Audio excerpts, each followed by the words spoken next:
Les amis, bon après-midi et bienvenue sur le plateau de Racing Mauritius. Comme vous le savez aujourd'hui, la 43e journée a été abandonnée après la 3e course suite aux grosses averses subies sur la piste du Champ de Mars. De ce fait, la 43e journée se poursuivra demain dimanche à partir de 10h. Ça veut dire qu'on aura la 4e course à partir de la 4e course, 5e, 6e, 7e, 8e, 9e course et 10e course qui était prévue au programme de la 43e journée qui se tiendra demain. Et on aura 5 courses de la 44e journée qui seront merged au programme de la 43e journée. Les 5 courses qui seront merged, on aura la course principale, le match entre The Gatekeeper et Walls of Dubrovnik qui sera la course numéro 11 et il y aura, ça va aller, course numéro 12, numéro 13, numéro 14, on aura 15 courses au programme. 12 courses seront courues, mais le programme contiendra jusqu'à course numéro 15. Ça veut dire course 4 à course numéro 10, comme prévu pour la 43e journée, se tiendra demain. Et on aura 5 courses ajoutées à ces courses de la 43e journée, les courses de la 44e journée, 5 courses de la 44e journée qui seront rajoutées à la 43e journée. Tout de suite, nous allons passer à l'analyse des partants dans la course numéro 11, la course principale, The People's Super Mile Cup, course qui sera courue sur 1600 mètres, course de groupe 1. Le 1, The Gatekeeper, de l'écurie Rameshwar Gajadhar monté par Raju Rawan, 59 kg, 4e ligne. Le 2, Walls of Dubrovnik, de l'écurie Shirish Narang monté par Jamie Aliosen, 59 kg, première ligne. Le 3, Frosted Gold, de l'écurie Mega, monté par Brandon Ekwanya, 59 kg, deuxième ligne. Et le 4, Your Pace or Mine, de l'écurie Narang, monté par Alvin Roy, 59 kg. Et il a tiré la 3e ligne. Au tableau des ratings, dans cette course numéro 11, course sur 1600 mètres, colonne 1650 mètres. Nous trouvons au niveau du speed rating, Your Pace or Mine possède les 2 meilleurs speed ratings sur cette distance lors de sa dernière sortie, lors de sa victoire écrasante à sa dernière sortie et lors de son third last performance avec un speed rating de 93 et 91 respectivement, qui veut dire que Your Pace or Mine a réalisé le meilleur chrono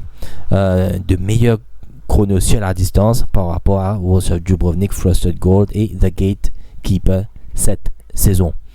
Au niveau du power rating, nous trouvons que Your Pace or Mine possède le meilleur power rating sur 1600 mètres, ensuite Walls of Dubrovnik. Sur la distance de plus de 1850 mètres, The Gatekeeper possède un power rating exceptionnel de 95, temps record réalisé sur 2400 mètres. Au niveau du speed map, The Gatekeeper, Your Pace or Mine possède les plus de vélocité dans cette course. Certainement Your Pace or Mine pour aller de l'avant. Il remporte sa dernière victoire écrasante de cette tactique. Kotliti imprime un hot pace, un très très bon train et à aucun moment Your Pace or Mine pas faibli. Your Pace or Mine, Mopek mène les débats dans cette course. The Gatekeeper possède une bonne vitesse initiale. Il peut se retrouver à l'extérieur de Walls of Dubrovnik ou peut-être se placer juste derrière Walls of Dubrovnik pour s'assurer d'avoir les bords. Au niveau du finish index, les meilleurs finisseurs sont The Gatekeeper et Your Pace or Mine, un degré moyen, Walls of Dubrovnik. Moi, mon analyse pour cette course, comme on m'a dit la dernière fois quand il y avait le match The Gatekeeper Walls of Dubrovnik sur 1500 mètres, pour moi j'avais fait de The Gatekeeper mon favori. The Gatekeeper, moi, ce qui impressionne moi, et Moti Diali la dernière fois, quand chronométriquement parlant, il écrase le record des 2400 mètres. Et moi, comme on travaille les sectional times de ce coursier ce jour-là, on tombe à la conclusion que The Gatekeeper, c'est le meilleur cheval ayant évolué à l'île Maurice. Mieux que Dizalida qui moi, à l'époque, me considère comme the best horse qui n'ait jamais couru sur notre piste. Après cette performance dans le Derby Cup, The Gatekeeper, observant l'évidence que The Gatekeeper a fait encore mieux qu'un certain Dizalida. Sur 1600 mètres, The Gatekeeper est un cheval que le pace soit on, si la course est menée d'une façon rapide, il va terminer très fort, même si la course est réduite à un sprint, comme lors de la deuxième course classique de la saison, quand The Gatekeeper domine Frosted Gold. Le pas mené par Undercover Agent était vraiment très très lent, mais malgré ça, The Gatekeeper accélère en 33 secondes sur les derniers 600 mètres et en pratiquement 22 secondes sur les derniers 400 mètres pour l'emporter. Dans le Méden, quand il écrase le record des 2400 mètres dans le Derby Cup, excusez-moi, ce jour-là, même les derniers 600 mètres, il les réalise en 33 secondes, qui est exceptionnel, un temps exceptionnel, surtout quand on réalise que la course a été courue en temps record. Pour moi, il n'y a pas photo. The Gatekeeper, c'est le meilleur cheval de l'île. The Gatekeeper à la première place. À la deuxième place, pour place Your Pace or Mine. Your Pace or Mine a été très très impressionnant la dernière fois, chronométriquement parlant. Il a peut-être pas la classe, mais au niveau du chrono, il a réalisé 1 minute 35 en corrected time la dernière fois sur les 1600 mètres. Je vais mettre à la deuxième place Your Pace or Mine. À la troisième place, Walls of Dubrovnik.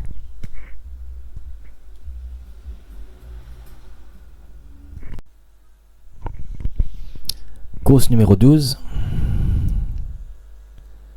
The Pointe Sable Football Club. Course sur 1650 mètres, catégorie benchmark 36. Le 1, Haiki de l'écurie Shirish Narang, monté par Jamie Aliosen, 61,5 kg, première ligne. Le 2, Gigin de l'écurie Mahaya, monté par De Oliveira, 61 kg, quatrième ligne. Le 3, Arlington's Revenge de l'écurie Yashini Mamdi, monté par Sonaram, 60,5 kg. Il a tiré la cinquième ligne. Le 4, Sergeant York de l'écurie Ramana, monté par Jean Bordetier, 61 kg, troisième ligne. Et le 5, Uncle Frank de l'écurie Pravinagado, monté par Chinapiel, 55 kg. Il a tiré la deuxième ligne. Au tableau des ratings dans cette troisième course, alors course à 1650 mètres, colonne 1650 mètres. Au niveau du speed rating, à gauche, je trouvais que Haiki possède le meilleur speed rating. Il a réalisé le meilleur speed rating de ce lot lors de sa dernière sortie, quand il finit à 4 longueurs pratiquement et demi, 4 longueurs et demi de Karulog. Next best speed rating sur la distance, nous retrouve Gigin avec un speed rating de 77 lors de son second last performance, quand il finit second derrière Secret Oasis. Au niveau du power rating, Haiki et Gigin se tiennent de très près, 90 pour Gigin et 89 pour Haiki. 1 degré moins de 88 pour Arlington's Revenge.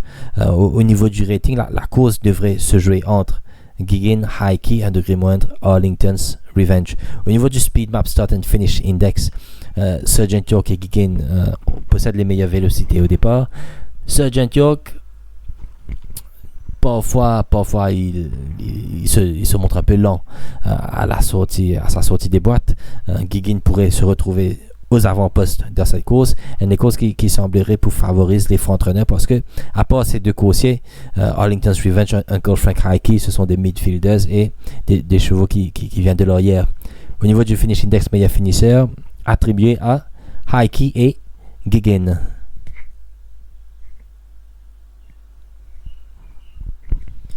Alors cette troisième course reste plutôt ouverte. Nous trouvons au niveau du rating, Gigin et Haiki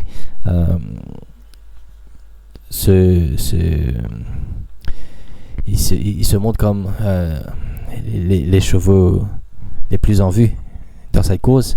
Moi, je cite Gigin comme gagnant dans cette épreuve. Gigin très régulier cette saison. Il finit deuxième derrière Secret Oasis, deuxième derrière Stage World, qui a remporté une autre course en catégorie supérieure. Suite de cette course, Gigin à la première place, à la deuxième place, pour place le 4, Sergeant York qui a été victorieux à sa dernière sortie, un peu malgré lui. À la troisième place, le 3, Arlington's Revenge. Haiki, coursier qui a du potentiel, mais qui est très erratique dans ses performances, parfois même dans sa façon de courir. Ma sélection, Gigin, Sergeant York et Arlington's Revenge.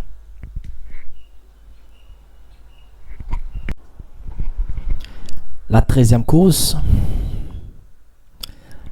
la journée internationale des personnes handicapées Cup, course sur 1400 mètres catégorie 015, le 1 Smuts de l'écurie Sudial monté par Swapnil ramasse 61,5 kg première ligne. Le 2 Executive Decision de l'écurie Urchan monté par Jeannot Bordetier, 61 kg 4e ligne. Le 3 Gold Lining de l'écurie Ramdin monté par Sunil Bundu, 59,5 kg 2e ligne. Le 4 Perfect Pursuit de l'écurie Nagado monté par l'apprenti Keul, 53,5 kg 6e ligne. Le 5 Rochester de l'écurie Nagado monté par Sunaram, 56,5 kg 7e ligne. Le 6 Red Rock Canyon de l'écurie Simon Jones monté par Oudit, 54 kg 3e ligne. Et le 7 Kalis Champ de l'écurie Raj Ramdin monté par Chinapiel, 53,5 kg 5e ligne. Au tableau des ratings dans cette 13e course, course sur 1400 mètres catégorie 015, colonne 1365 mètres 1400 mètres. Au niveau du speed rating, deux chevaux se démarquent du champ complètement.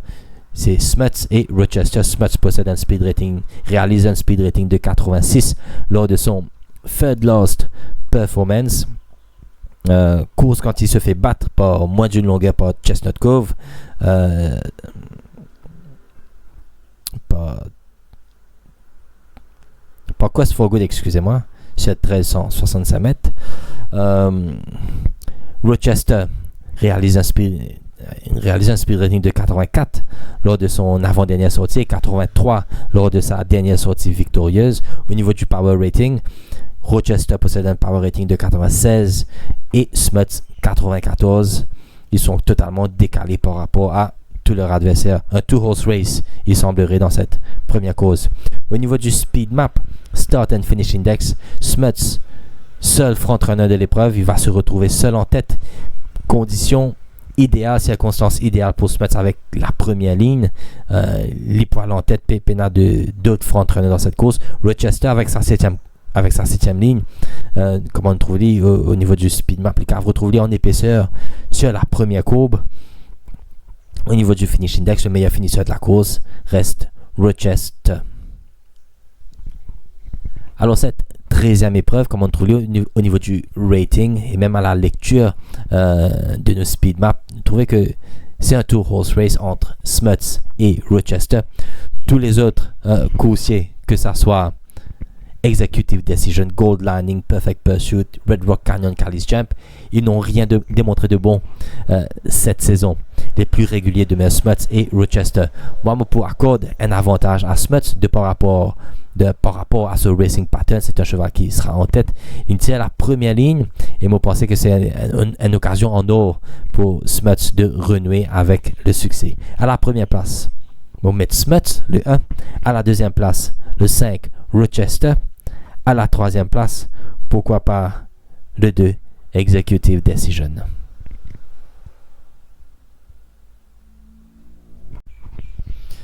Présentation des partants dans la 14e course.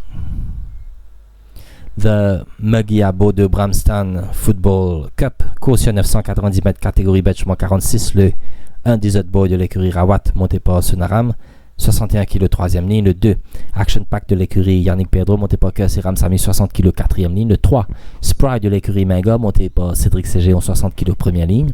Le 4 Without Equal de l'écurie Déby, monté par Yannick Taka, 59,5 kg 6e ligne. Le 5 Zivala Winter de l'écurie Rui, monté par Rajdurawan, 59,5 kg 7e ligne. Le 6 Holstein de l'écurie Raj Ramdin, monté par Sunil Bundu, 58,5 kg 5e ligne. Et le 7 Brabanzio de l'écurie Narang, monté par Jamie Aliosen, 58 kg 2e ligne. Au tableau des ratings dans cette course, au niveau du speed rating, course sur 990 mètres, colonne 990, vous trouvez que deux chevaux se débarquent dans ce champ.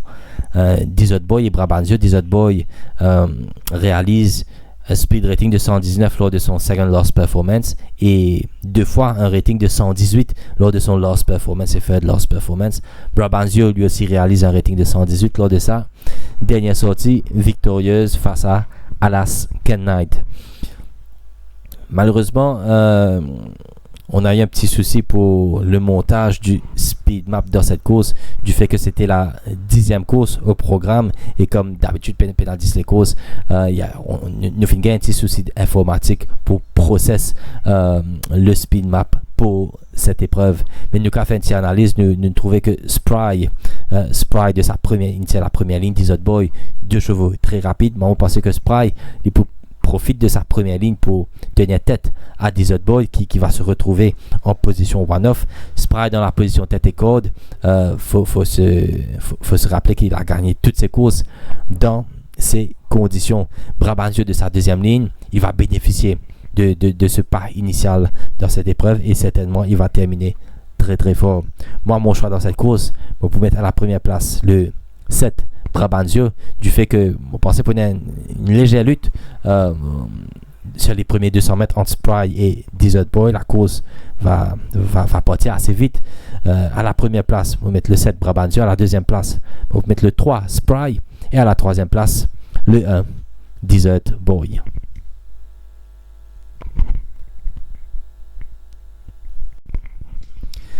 La course numéro 15, la journée mondiale du Climat Cup, course sur 1600 mètres catégorie Benchmark 61. Le 1 Nobis de l'écurie Minga monté par Cédric Ségéon, 60.5 kg, troisième ligne. Le 2 Prince Alf de l'écurie Chan monté par Jamie Aliosen, 60 kg, quatrième ligne. Le 3 Halo de l'écurie Yachine Mamdi monté par Sonaram, 59 kg, deuxième ligne. Le 4 Magnum PI de l'écurie Vicky Rui monté par Raidurawan, 59 kg, cinquième ligne. Le 5 Chosen Way de l'écurie Mahadia monté par De Oliveira, 58.5 kg, première ligne. Et le 6 Grand Vision de l'écurie Narang monté par Roby Bikari, 58 kg, il a tiré la sixième ligne. Au tableau des ratings dans cette course numéro 15, alors course sur 1600 mètres, colonne 1600, 1650 mètres. Au niveau du speed rating, Nobis possède réalise le meilleur speed rating lors de son third last performance, quand il finit troisième derrière Yope Sorman avec un speed rating de 88. On retrouve Prince Alpha avec un speed rating de 86. Sur la distance des 1450-1500 mètres, ex aequo entre Magnum PI et Grand Vision, tout un speed rating de 91 lors de leurs dernières sorties respectivement. Ils avaient couru dans la même course sur 1500 mètres derrière Seedance, course remportée par Seedance. Magnum PI qui termine à la deuxième place et Grand Vision à la quatrième place. Au niveau du power rating, meilleur power rating sur la distance des 1600 mètres pour Nobis avec un power rating de 97, suivi de Prince Alpha 96. Sur 1450-1500 mètres, Magnum PI 101 et Grand Vision 100. Nous avons expect un match à 4 dans cette course entre Nobis, Prince Alpha, un degré moindre, et surtout Magnum PI et Grand Vision. Au niveau du Speed Map Start and Finish Index, pas de véritable front-runner dans cette course. Nobis et Grand Vision possèdent relativement de meilleures vélocités que leurs adversaires. Bon, on pensait que, malgré sa sixième ligne, on pensait que Grand Vision peut essayer à aux avant-postes. Nous connaissons que Grand Vision, c'est un coursier qui est sur 1400 mètres, sorti bien des boîtes, suivre de près. Pas pour étonnement que sur 1600 mètres, il peut essayer d'adopter la tactique d'aller en tête dans cette course pour avoir les bords et d'avoir le meilleur parcours possible. Au niveau du finish index, meilleur finisseur attribué à Magnum PI. En deuxième lieu, Chosen Way et Grand Vision. Alors, petite analyse pour cette course. Magnum PI et Grand Vision, j'ai rencontré la dernière fois à course remportée par Seedance. Magnum PI a été malchanceux ce jour-là. Il a été inconvenience plusieurs fois à partir des poteaux des 1200 mètres en montée jusqu'au poteau des 800 mètres ce jour-là. Il aurait remporté la course s'il n'avait pas été inconvenience tout le long du trajet. Grand Vision, lui par contre, il a eu une course extrêmement difficile. Il était en troisième épaisseur en montée entre les poteaux des 1200 mètres et les poteaux des 1000 mètres. Malgré cela, il a trouvé les ressources nécessaires pour terminer à la quatrième place derrière Seedance. Comme on nous trouve au niveau du speed map, et moi, je peux expect Grand Vision d'aller en tête dans cette course. Il pas pour retrouver en épaisseur. Magnum PI par contre avec sa cinquième ligne, il va retrouver en one-off dans cette course. Mais pour accorder mes préférences au 6 Grand Vision, parce que selon moi, il peut bénéficier d'un meilleur parcours dans cette course. Grand Vision devant le 4 Magnum PI. À la troisième place, pour place le 1 Nobis. Pour dire Fist, faire bien attention à Nobis dans cette course. C'est un cheval qui descend de classe. il faut très bien le considérer, surtout sous la selle de Cédric Cégéon. Mes sélections dans cette course, Grand Vision, Magnum PI et Nobies.